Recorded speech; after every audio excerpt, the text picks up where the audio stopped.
Good afternoon. We are glad to welcome you to our event on the theme Urgent Need to Protect Ukrainian Deported Children. My name is Arthur Rykov. I'm a communications manager at the Kyiv-based Regional Center for Human Rights, and today I will be the moderator of our meeting. I hope you will spend this time with us usefully and get to know many new things about the situation with deportation. Our event will consist of two parts. First, the speakers will make a speech, tell more about the problem of recommendations and so on. After that, we will have a question and answer section where you can ask questions to our speakers and clarify some points. I guess it's quite clear, so let's begin. I would like to introduce the first speaker, Mr. Ionut Meriam Stoyer, chairperson of PACE Subcommittee on Refugee and Migrant Children and Young People. So you have the floor. Thank you very much. Good afternoon, everybody. First of all, I would like to thank the organizers for inviting me and for, of course, allowing me to make my speech at the beginning of the event. I have, unfortunately, a full agenda here in my country today. It is my pleasure to have this speech first. And I did not want to miss the opportunity to address you on this matter, as this is a very pressing topic and discussions on this issue are extremely necessary. This webinar is extremely timely. The thousands of Ukrainian children have been kidnapped and deported to Russia, and their fate must be clarified, and measures taken to reunite children, of course, with their families in Ukraine or another part of the continent in Europe. The numbers are a reason for great concern. I understood that over 11,000 children have been illegally deported to Russia. Only 103 of these children have been returned home.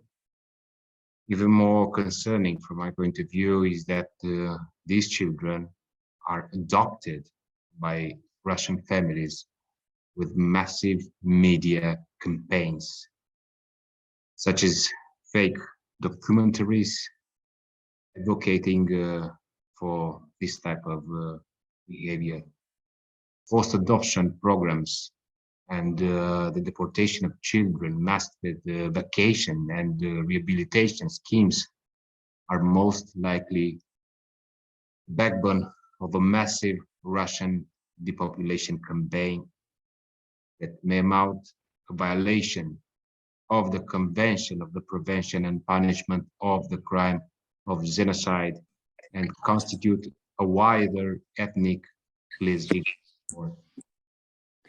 As the Institute for Study of War has previously reported on this issue. And furthermore, we see, for example, the Chechen Republic leader saying that he will bring, I quote, difficult teenagers from various Russian regions and from the occupied territories and regions of Donetsk and Lugansk to his country to engage, and I quote again, in preventative work and military patriotic education. And this is extremely concerning and should be very closely monitored. We could be dealing with child soldiers. Last week, just before World Children's Day, the Council of Europe Commissioner for Human Rights called upon the Council of Europe member states to redouble their efforts to protect and support the children who are suffering as a result of Russia's brutal war in Europe. And I would like now to echo her message and to say we should recall UNICEF's guidance that children separated from their parents during humanitarian emergency cannot be presumed orphans and are not available for adoption. The forced transfer of protected persons from occupied territories to the territory of the occupying power is prohibited under the Article 49 of the Fourth Geneva Convention. The same convention also prohibits the changing of children's personal status, including, of course, nationality by an occupying force.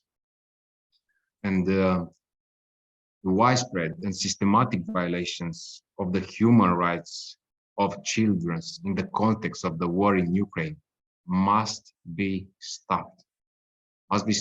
And those responsible must be held fully accountable. Council of Europe member states should support every effort directed at locating and reuniting all Ukrainian children who have been separated from their families. My last point for today regards the education of the displaced children. This is my strong opinion and also the Assembly's opinion that children should be encouraged to attend school in the country in which they are living right now. And I can give you an example of my country, Romania. Even that of my children's school, for example, buddy system has been put in place where Romanian children take under their wing a Ukrainian child at school. And this helps better integrate the refugee children in our school system, while also forming friendship between the groups of children. Apart from this specific example, on a larger scale, the language education and the linguistic integration tools for children developed by the Council of Europe should be used systematically. Moreover, special online education programs for Ukrainian children should be funded so that they can continue their education according to the Ukrainian system. And as conclusions of my intervention, I would like to end on a positive and constructive note. To my understanding, the Ukrainian government is currently developing a legislative mechanism to bring back children illegally taken by Russia. This is fantastic news, and I can assure you that the Council of Europe is willing, of course, to help this legislative process in any way the Ukrainian government sees fit.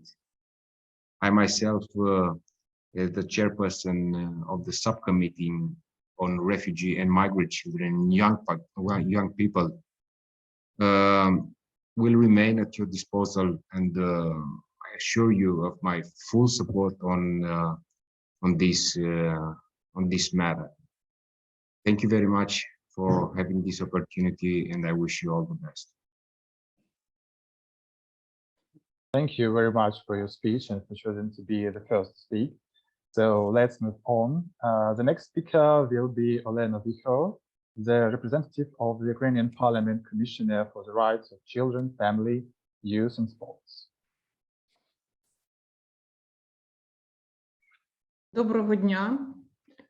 Доброго дня, шановні учасники заходу. Я буду говорити українською мовою, але англійський переклад буде забезпечено.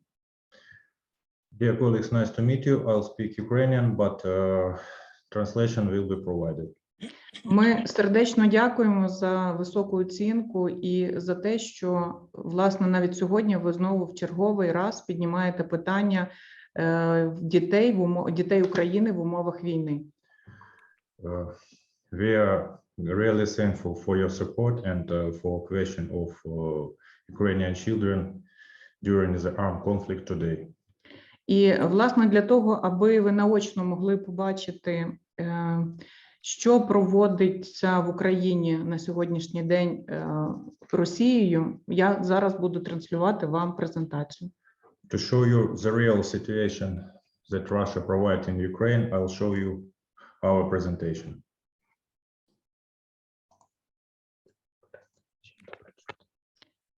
Скажіть, будь ласка, чи бачите ви на екрані її? Please tell me, please, do you see it? Я бачу. Ні, немає. Це є. І так, діти України в умовах війни. So, children of Ukraine in conditions of war. Радою безпеки ООН визначено 6 грубих порушень щодо дітей під час збройного конфлікту, а саме вбивство та каліцтво дітей, сексуальне насильство над дітьми, викрадення дітей, вербування та використання дітей, напади на школи та лікарні, відмова в гуманітарному доступі. The UN Security Council has identified 6 root violations against children during armed conflict. It is murder and mutilation of children, sexual violence against children, kidnapping. Je suis désolée, je peux pas éteindre. T'entends pas? Поганий звук. Sorry, bad sound? No sound?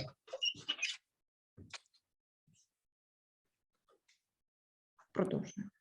So continue. Kidnapping, recruitment and using of children, attack on schools and hospitals, denial of humanitarian access. Росія розгорнула повномасштабну війну і щоденно стосовно дітей України вчиняються сотні воєнних злочинів. Russia has launched a full-scale war and hundreds of war crimes against Ukrainian children are committed every day.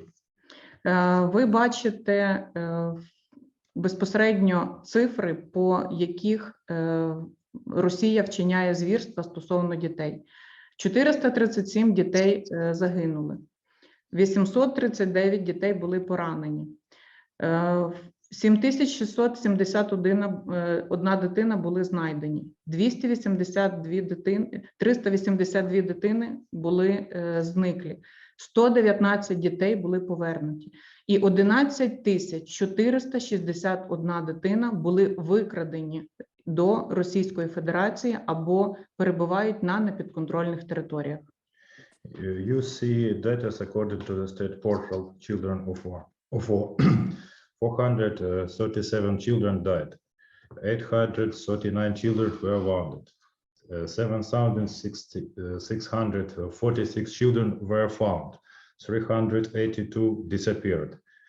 119 children were returned. 11,225 were deported. Also 6,871 children to Russia. А ось так виглядає руський мір, який зараз відбувається в Україні.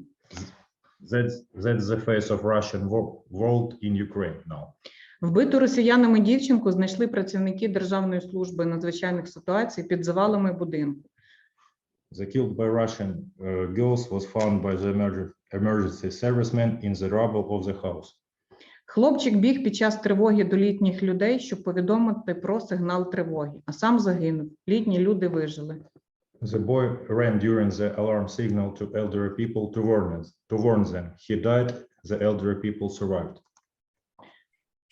Солдати Росії розстрілюють мирних дітей і при цьому танками роздавлюють могили на цвинтарях та мінують території, а загиблих родини змушені ховати у власних дворах.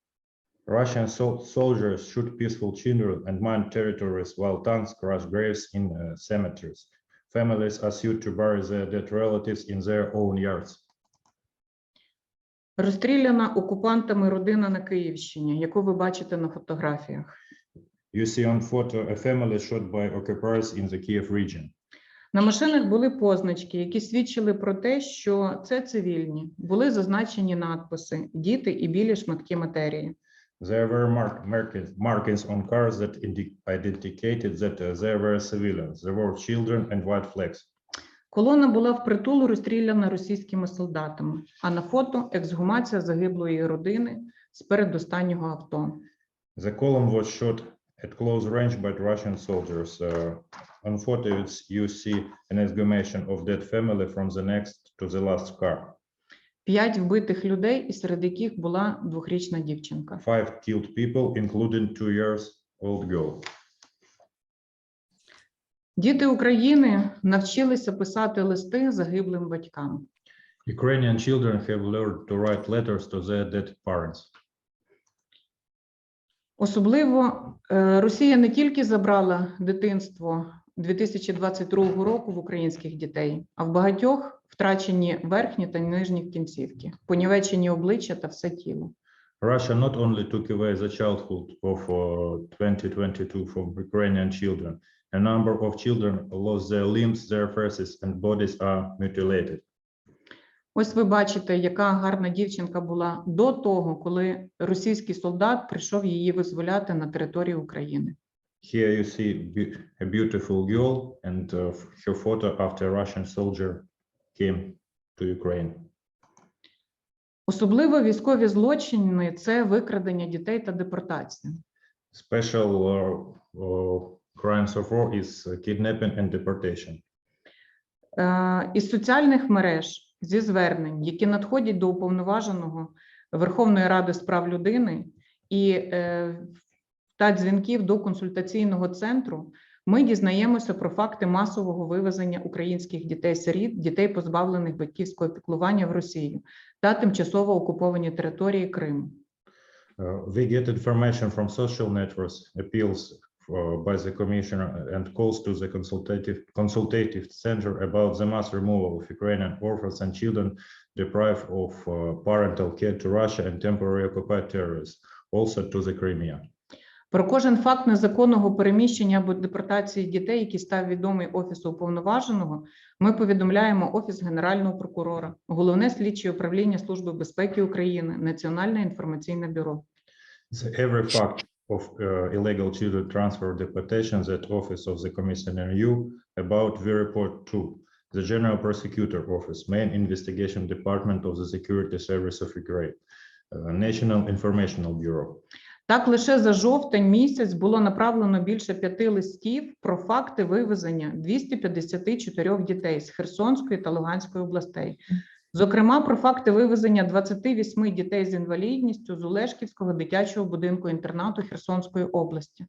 So only in October, 5 letters about the removing of 254 children from the Kherson and Lugansk region were sent. Also about 28 children from the Oleshkiv orphanage boarding home to the Kherson region, in the Kherson region. Ви бачите накази, які видає Херсонська обласна військова адміністрація, тобто та адміністрація, яка незаконно прийшла на нашу рідну Україну.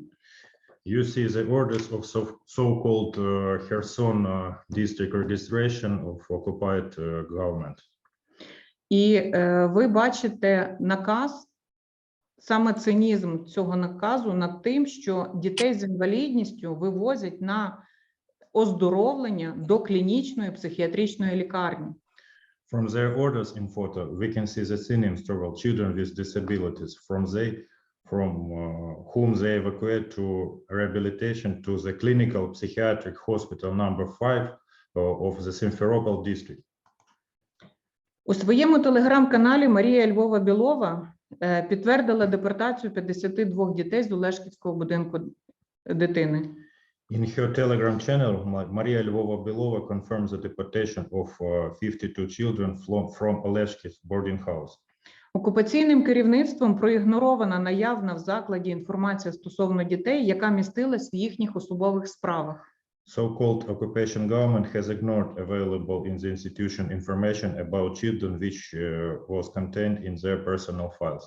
Проте в дописі вона зазначає, що діти не мають документів та буде проводитися робота із встановлення їх статусів для подальшого влаштування. Instead of this, she shares that the children didn't have documents, so there would be a job to identify their status for further placement. Загалом до уповноваження з питань порушення прав дітей за період 24 лютого 2022 року надійшло більше 1100 звернень. The commissioner received more than 1,100 appeals from February 24 to November about violation of children's rights. Наступний крок – це є вербування та використання дітей, які вчиняє Росія по відношенню до дітей України. The next crime is recruitment and using of children. Солдати Росії на тимчасово окупованих територіях засновують регіональне відділення юнармії і тим самим налаштовують українських дітей проти України і готують до вступу в добровольчі батальйони. Russian soldiers in temporary occupied territories establish regional department of young army, turning in this way Ukrainian children against Ukraine and preparing them to join of voluntary battalions. Повернуті діти. Їх небагато, але їхні історії ми сьогодні хочемо вам показати. Return children. It's not a lot of them, but we want to show you some of the stories. На цьому фото ви бачите хлопчика, який був вивезений до Російської Федерації. І на фото брат і його сестра зі своєю дитиною, які, дякуючи вжитим заходам, могли воз'єднатися із своїм рідним дядьком і були повернуті на територію України.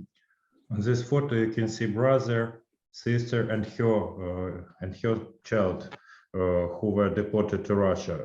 They were returned to Ukraine because of our joint actions. На цьому фото ви бачите дітей, які нещодавно були повернуті. Це близько 37 дітей, з яких які були з міста Ізюм, Балаклеї та Куп'янська Харківської області. Їх було вивезено в табір в місто Геленджик Російської Федерації. І ці діти утримувалися в таборі і не поверталися батькам. В цілому до табору було вивезено 450 дітей. On this photo, you see recently 37 children deported from Izum, Balakley, and Kupiansk cities from Kharkiv region to the camp in Gelendzhik, Russia Federation. They have been returned to their parents. The children were kept in the camp. At all, 450 children were deported to this camp. Наразі діти воз'єдналися із своїми батьками, яких ви бачите на фото. For today, children turn to their parents, as you see on photo. Відмова в гуманітарному доступі. Refusal of humanitarian access. Через відсутність готівкових коштів у місцевого населення, наявних продовольчих товарів та ліків для населення, люди, які вимушено перебувають на тимчасово окупованих територіях, є в стані гуманітарної катастрофи. Due to the absence of cash, food and medicine for local population, people who are forced to stay in temporary occupied territories are in situation of humanitarian disaster. За інформацією ЮНІСЕФ, в Україні через російську війну з 3 мільйонів дітей, які залишились у своїх будинках, близько 1,5 мільйони дітей ризикують жити на межі голоду та зіткнутися з ризиком нестачі їжі.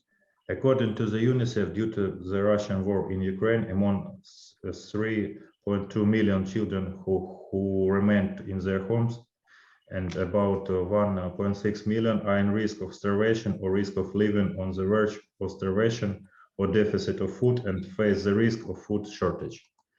Але ми точно знаємо, що все буде Україна. Stand with Ukraine. But we know for sure that everything will be Ukraine. Stand with Ukraine. І дякуємо за допомогу, яку ви надавали і надаєте для держави України, для людей і для дітей в цілому. And we are thankful for your support and help that you provide to Ukraine. Дякую вам. Thank you. Thank you very much for your speech. I guess it was quite informative. So now I invite Nikita Petrovets, the lawyer at Regional Center for Human Rights, to take the floor. Nikita, you are welcome. Thank you. Good afternoon, dear guests. And I would like to underline the horrific example of Russian genocide, of the alleged Russian genocide in Ukraine during widespread aggression of Russia.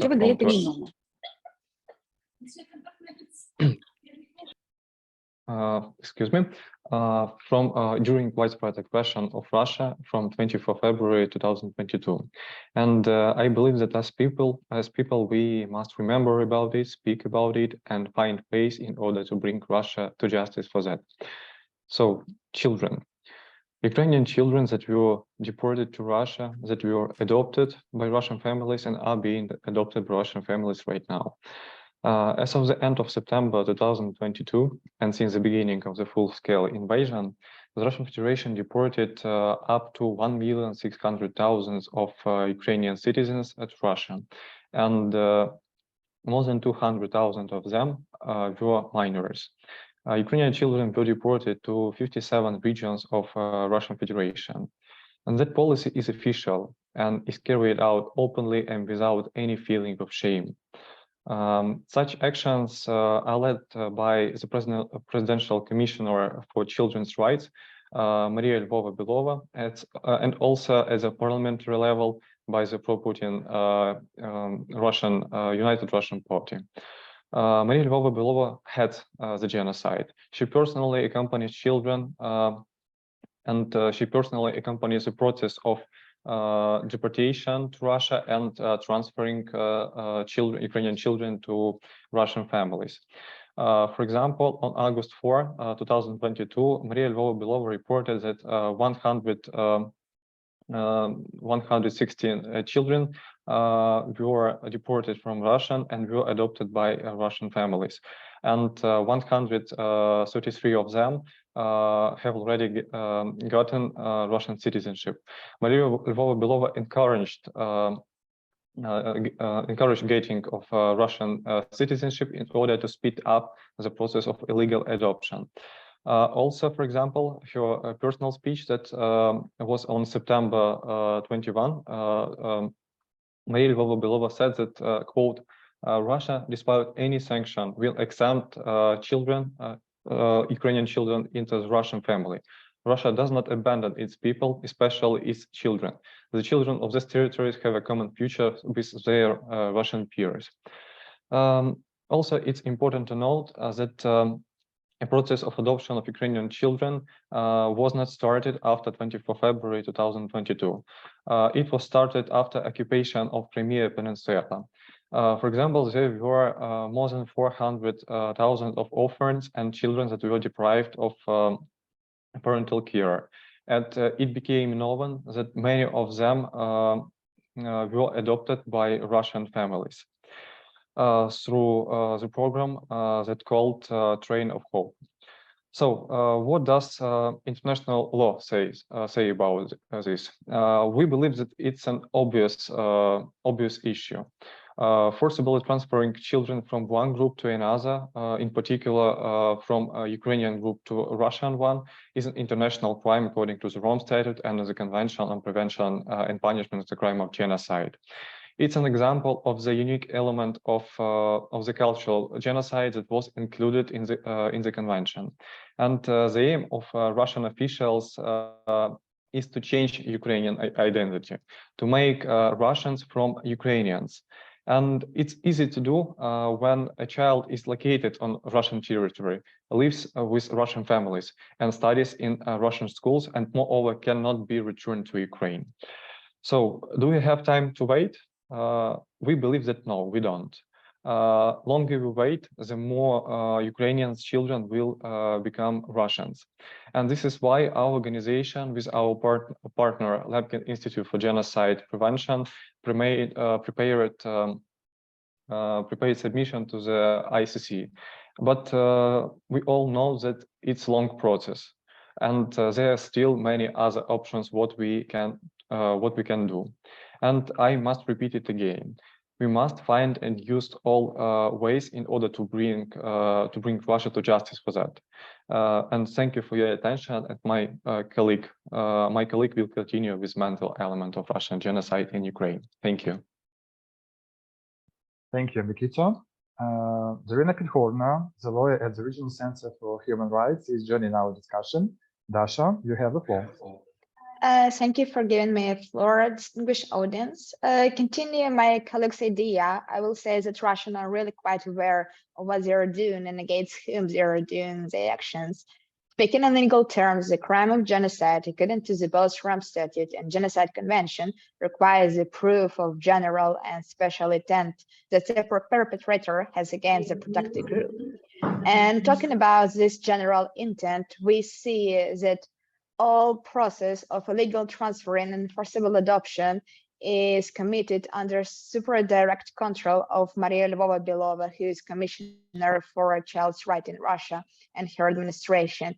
She particularly took an active part in it. She encouraged this process. She sped up the illegal adoption of Ukrainian children by Russian citizens, therefore intending the outcome of greater numbers of Ukrainian children transferred from the Ukrainian nation to the another group. For example, this spring, Lvova-Belova participated in the meeting of the headquarters on synchronization of legislation of the Russian Federation and so-called LPR and DPR in the field of tutelage and guardianship.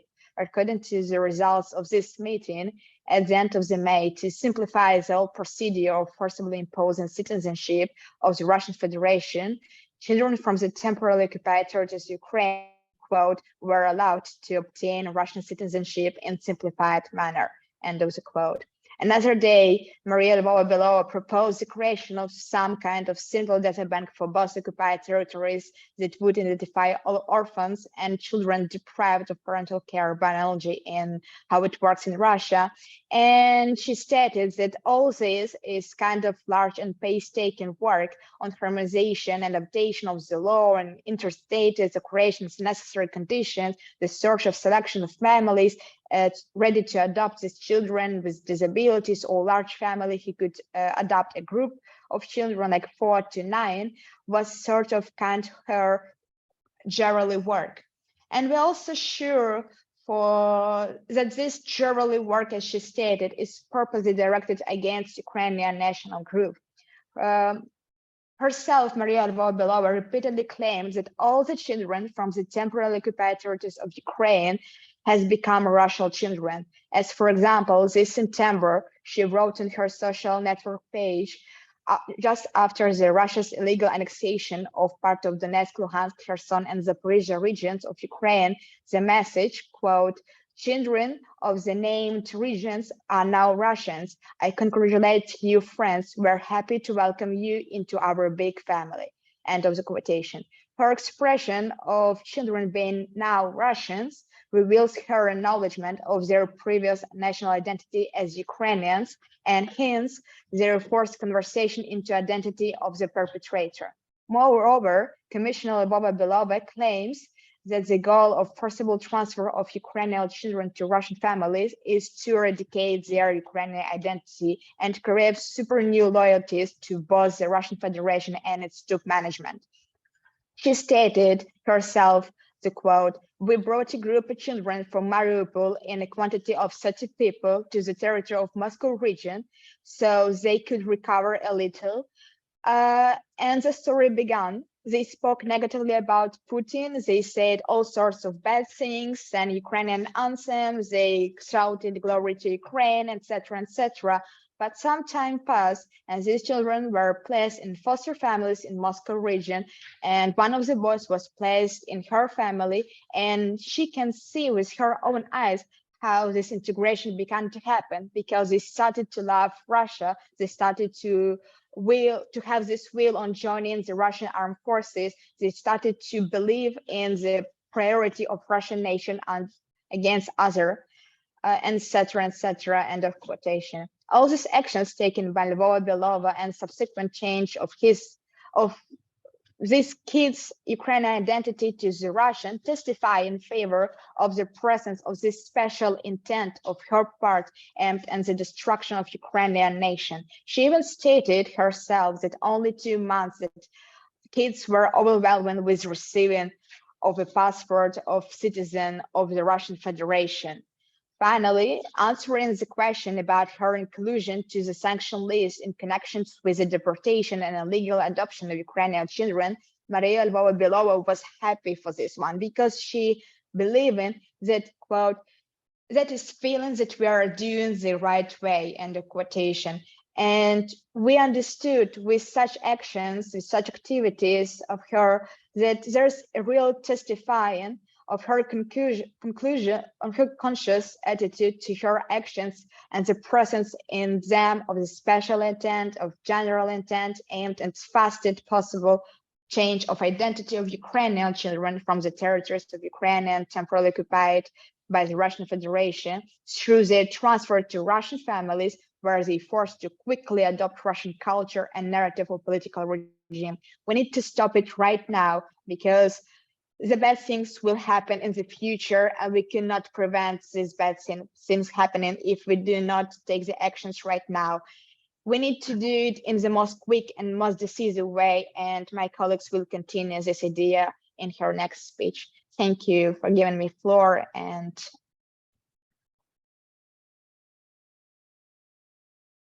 thank you, Dasha. I guess everyone would agree that that was quite informative and educational. Thank you. By the way, I remind that at the end of all speakers' presentation, you will be able to ask them questions on topics of interest to you. So we go next. I would like to invite Katrina Reshevska, the legal expert at the Regional Center for Human Rights, to take the floor. Katrina, you're welcome. Thank you. Dear guests, for too long, we have watched as perpetrators of mass human rights abuses have committed international crimes without consequence. From Chechnya to Georgia to Syria to Crimea, the Russians committed these crimes believing that they would get away with it, and they were right. They suppose that it will be like this in the future. The sense of impunity has reached such a level that the Russian children's ombudsman boasts that she adopted a boy from Mariupol. The only thing that Lvova Belova cares about is that her name be pronounced correctly in the sanctions list. Even now, after thousands forcibly deported Ukrainian children and hundreds illegally adopted Ukrainian orphans, politicians from over the world are calling for justice but not delivering it. My fear is that you will get tired, that your actions will slowly fade into a predictable pattern, investigations, committees, and reports. We cannot let that happen. Standing up for Ukraine means that foreign governments and regional organizations should take concrete steps toward justice. Firstly, to establish within the framework of the Parliamentary Assembly the position of the Special Rapporteur on forcible changes of the demographic composition and the eradication of Ukrainian identity. It is possible to prevent the crime of genocide only if proper mechanisms for monitoring compliance with the Genocide Convention are created. In the existing circumstances, when a single international body with relevant powers does not exist, similar functions can be performed by special rapporteurs. For Ukraine today, taking into account the crimes of the Russian Federation aimed, among other things, at the forcible change of the demographic composition and the eradication of Ukrainian identity, it is appropriate to appoint a special rapporteur on these issues. Secondly, to ensure the inclusion in sanction lists, persons involved in the process of committing acts which have characteristics of the crime of genocide. As of November 2022, approximately 2,000 people have been sanctioned at the level of the G7 in connection with Russian aggression and related criminal acts, while only 400 have been restricted simultaneously in 7 jurisdictions, which provides an opportunity to avoid responsibility by transferring assets to other states. The personal sanctions imposed by foreign countries are insufficient because, according to the assessment, restrictive measures should be immediately imposed on more than 19,000 people. In the context of the genocide and incitement to the crime of genocide against the Ukrainian nation, the sanctions policy at the international level is ineffective. Russian propagandists managed to avoid restrictions despite their significant role in inciting hate speech, calls for violence, and justifying numerous war crimes, crimes against humanity, and genocide. However, only 2% of persons involved in spreading propaganda and incitement to genocide are included in the sanctions lists. Individuals whose acts have elements of the genocide also appear on the sanctions list of only certain states. Thus, restrictions have been imposed on Maria Lvova-Belova, who facilitates the forcible transfer of Ukrainian children to Russian families in only 3 countries: Canada, the United Kingdom, and the United States. The expansion and strengthening of personal sanctions against persons involved in the commission of international crimes will have a significant impact on the prevention of new cases of illegal adoption and bringing the guilty person to justice. The effectiveness of such restrictive measures is commensurate with sectoral sanctions, while their effect is immediate and contributes to the process of elite change in the Russian Federation. Thirdly, we should facilitate the adoption of legal acts at the national level in order to confiscate and repurpose the frozen assets of the Russian Federation for fair compensation to the victims of mass human rights violations. Frozen assets is not the same as their confiscation and repurposing. The list of countries that have adopted relevant legal acts is limited, and specific mechanisms have not been implemented in any state in the world. In circumstances where the Russian Federation refuses to compensate damages ex gratia, confiscation and repurposing frozen assets is the most likely recovery mechanism. This was indirectly confirmed in the resolution of the United Nations General Assembly on the promotion of legal protection and compensation in connection with the aggression against Ukraine, adopted on November 13, 2022. Finally, it is crucial to create and to promote the activities of a special tribunal in order to prosecute Russia for aggression against Ukraine and the Ukrainian nation. As a result of the armed aggression and temporary occupation of the territories of Ukraine, Russia committed war crimes and crimes against humanity. The nature of the ongoing atrocities committed by the Russian Federation as a result of its aggression against Ukraine, combined with the hostile rhetoric of its top officials and propaganda circles, indicates the presence of characteristics and elements of the crimes of genocide against the Ukrainian nation. So justice can be achieved only by punishing the consequences along with the reason. Such a reason is Russian aggression. Thank you for your attention. That's all. Thank you, Katerina. We see that Mr. Paulo Piscos, Deputy of the Assembly of Portuguese Republic, would like to make a speech. Please, you have the floor. Thank you so much for the possibility to participate in this important forum. I am a member of the Committee of Migration in Council of Europe and also the chair of the subcommittee of the diasporas. And I just presented a motion for a resolution precisely for this subject concerning the displaced persons, Ukrainians, that were being displaced illegally to Russia or to territories under Russian occupation. And this is a much important topic, and it's very important to make more diffusion of this subject, because there's a lot of things on the table. Not only, of course, the question of the violation of the several conventions, but the question is how to get, there's a lot of questions that raise with these presentations and with these situations, and mainly even more when we are dealing with child. And especially how to get the informations, because we know in general that 100,000 children have been deported, but is it possible to locate the families? Is it possible to know what is happening in Russia in those adopted childs by Russian families? What are their conditions? How are they living? What are the proposals?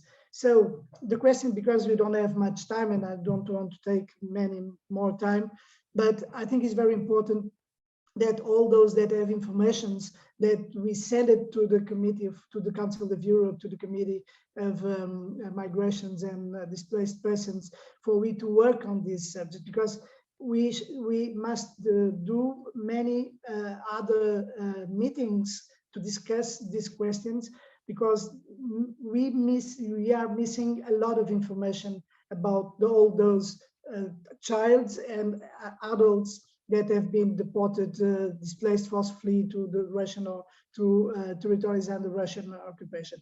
So my question, my claim is, if it's possible for you to get this information and to carry on with the subject, because we need to be more specific and to make a report.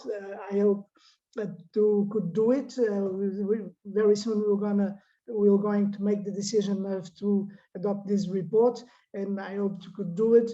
And but it's need to gather a lot of information, and I think that all your contributions are very important to the Council of Europe. Do an important report to show to the world all those atrocities committed by the Russian Federation. Thank you. Nice speech, thank you. We did it 6 speakers with extremely interesting speeches, useful recommendations, and unaudited results.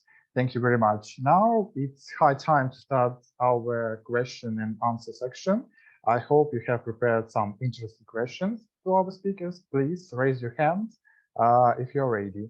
We see that Ms. Larissa Belozir is ready, so you're welcome. Dear colleagues, thank you.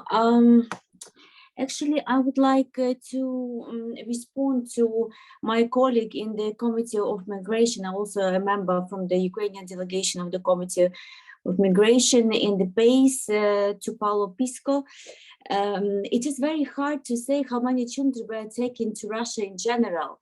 It is difficult to say exactly because Russia doesn't respond to requests about the number of children taken out, and Ukraine either collects information from open sources, as previous speakers were quoting, or draws conclusions from statements submitted by relatives or acquaintances of such children. And also we have the agency, the National Information Bureau, and such bureau is created at the request of the Geneva Convention. So it's a task of this bureau is to collect all possible ways and summarize data, also prisoners of war, dead, missing, illegally detained. We also have the website Children of the War. As far as I remember, it's about today we have approximately 7,000 people, children that displaced. Also the site reports that approximately 557 children are deported. And we have the Ombudsman on Children's Rights and Child Rehabilitation, Gerasimchuk Daria, and she says that the number is mentioned by the Russian mass media is also increasing, but it is not, concrete. So it's very hard to check, the numbers. And if we talk about the national police of Ukraine, they are saying that 325 children are missing. So, and it is known that at least 7,000 children from Ukraine were forcibly taken to the Russian Federation. So the numbers are so spread, and it is so hard to say concrete because Russia doesn't respond. So there are different Jarella, how to say, please help me, Jarella. Sources, and we have to, just take from there when you are preparing the report, and don't hesitate. You can make the request to the Ombudsman Lubinets on human rights and to Ombudsman on Ombudswoman on child rights, and I will give you my contact, and I think we will together. We'll try to gather the information for the report. Thank you.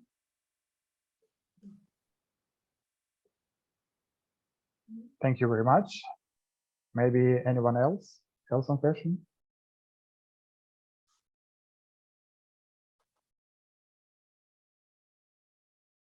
Okay, it's look like the speeches of our speakers were so detailed and comprehensive that there were no questions left. Many thanks to our speakers for their interest in presentations, for their speeches, recommendations. Many thanks to all who attend this event. I hope you were interested, it was useful for you, and I hope we will see again later. So thank you, goodbye. Thank you. Thank you. Thank you.